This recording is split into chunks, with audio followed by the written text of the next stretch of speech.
ठंड का मौसम शुरू होते ही सबके घरों में बनाया जाता है साग। और सभी के घरों में कुछ अलग अलग तरीके का साग बनाया जाता है, लेकिन मैं आज घोंट घोंट करके साग बनाऊंगी, वो भी सुपर टेस्टी, यानी कि सरसों का साग। और इसके साथ खाई जाने वाली एकदम फूली फूली और करारी करारी मक्के की रोटी, जिसे खा करके तो मज़ा आ जाता है। और सर्दियों में लगता है कि वाह क्या बात है, अगर सरसों का साग और मक्के की रोटी मिल जाए तो मैं बहुत दिनों से सोच रही थी कि सरसों का साग बनाऊंगी और मक्के की रोटी बनाऊंगी, लेकिन दिन इतना छोटा होता है ना कि सारा काम करते करते ही टाइम खत्म हो जाता है। फिर भी मैंने सोचा कि क्यों ना आज आपके साथ इस रेसिपी को शेयर किया जाए। तो देखिए, इसके लिए सबसे पहले मैंने ढेर सारा पालक ले लिया है, एक मुट्ठी मैंने बथुआ लिया है, और साथ ही में मैंने एक मुट्ठी इसके लिए मेथी ले ली है। मेथी आपको थोड़ी कम रखनी है, यानी कि सबसे ज़्यादा आपको पालक रखना है, उसके बाद सरसों और साथ में बथुआ और मेथी। तो देखिए, सरसों तो मैं क्या है ना कि अपने जो गार्डन में मैंने लगा रखी है सरसों, तो मैं सरसों यहाँ से तोड़ करके और काम में लूँगी, क्योंकि सरसों का इस्तेमाल कम होता है। यानी कि जितनी भी पालक ली है उसका 50% आपको सरसों लेना है। तो देखिए, सरसों के पत्ते एकदम ताज़ा ताज़ा और बिल्कुल फ्रेश होने चाहिए, और घर के गार्डन में से तोड़े हैं तो एकदम फ्रेश हैं ये पत्ते। और जो पालक है ये भी मैं अपने टेरेस गार्डन में से तोड़ करके लाई हूँ। तो पालक और सरसों, तो मैंने इसे अच्छी तरीके से साफ़ कर लिया है, यानी कि जो इसकी डंडियाँ होती है ना कच्ची कच्ची, आप वैसा ही सरसों के इस्तेमाल करें, यानी कि ज़्यादा पकी हुई डंडियाँ बिल्कुल नहीं रहनी चाहिए। और थोड़े से मैंने मूली के पत्ते भी हार्वेस्ट कर लिए थे, तो ये भी ले लिया है। इन्हें मैंने इस तरीके से 2 से 3 बार धो लिया है। अब क्या करेंगे ना, देखिए आपको दिख रहा होगा, तो ये मैं अपने गांव से लेकर के आई थी, यानी कि अपने ससुराल से लेकर के आई थी। और इससे क्या है ना, जब हम साग काटते हैं तो बहुत ही काटने में आसानी होती है, तो मैं तो हमेशा साग इसी से काटती हूँ। तो देखिए, इस तरीके से सारा साग कट करके तैयार हो गया है। तो ये करीबन मैं 2 से 3 लोगों के लिए बना रही हूँ। सर्दियों के मौसम में तो आप एक बार साग बना के रखिए और आराम से आप उसे 4 से 5 दिन तक खा सकते हैं, क्योंकि साग बार बार में नहीं बनाया जाता है।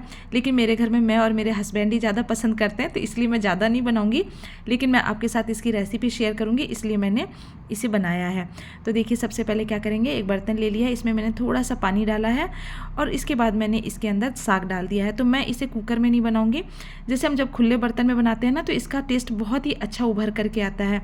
आप कोशिश करें कि खुले बर्तन में बनाएं, थोड़ा सा टाइम लगता है लेकिन ये खाने में बहुत ही टेस्टी लगता है। अब मैंने इसमें टेस्ट के अकॉर्डिंग नमक डाला है, और इस तरीके से आपको इसे चलाना है, यानी कि आपको सीधे सीधे नहीं चलाना है, पलटे को खड़ा करके और आपको इसे मतलब चलाते रहना है।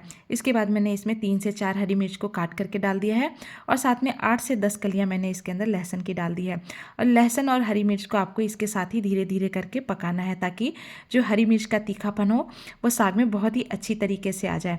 अब देखिए, धीरे धीरे करके आपको इसे पकाना है। इसे बनाने में तो टाइम लगता है, लेकिन आप इसे बनाएंगे ना तो आपको खाने में बहुत ही टेस्टी लगता है, और सर्दियों में ही आप हरी सब्जियां खा सकते हैं।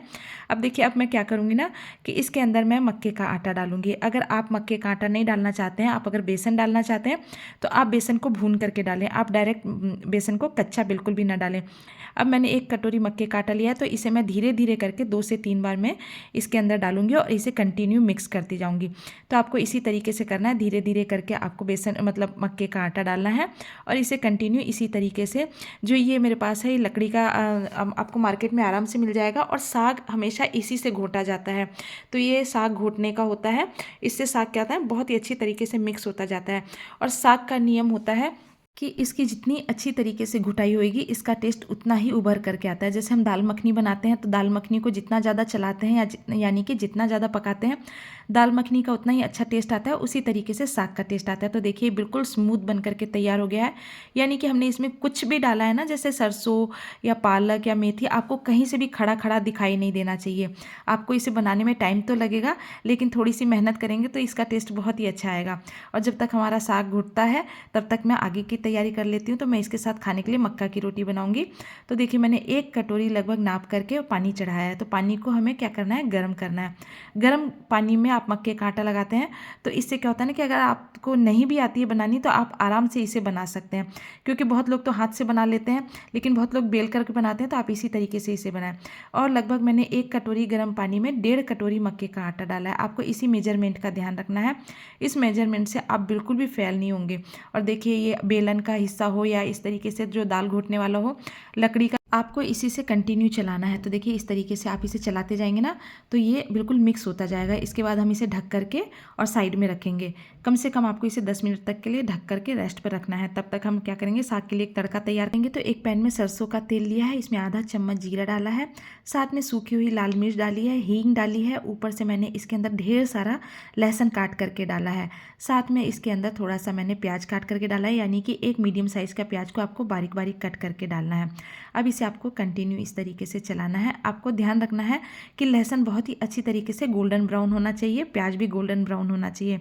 इसके बाद मैंने इसमें टेस्ट बढ़ाने के लिए कश्मीरी लाल मिर्च डाली है, यानी कि टेस्ट और कलर दोनों इससे साग का बहुत ही अच्छा आता है। तो मैंने इसके अंदर, अगर आप तीखा खाने के पसंद करते हैं तो आप इसमें तीखी वाली लाल मिर्च डालें, यानी कि पिसी हुई लाल मिर्च डालें। इसके बाद मैंने देखिए साग में इसे डाल दिया है और इसका तड़का लगा दिया है। बहुत लोग घी में भी लगाना पसंद करते हैं, लेकिन सर्दियों का मौसम है तो घी में लगाने से क्या होता है ना कि इसमें घी जम जाता है। तो आप सरसों के तेल में लगाएं तो उससे इसका टेस्ट बहुत ही अच्छा आता है। और बाकी आपकी पसंद के ऊपर है कि अगर आप घी से लगाना चाहें तो। साग हमारा बन करके तैयार हो गया है। अब चलते हैं हम रोटी की तरफ, यानी कि इसके आटे को चेक कर लेते हैं। तो मैंने इसमें 1 चम्मच भर करके घी डाला है और इसके बाद हमें इसे अच्छी तरीके से मिक्स कर लेना है।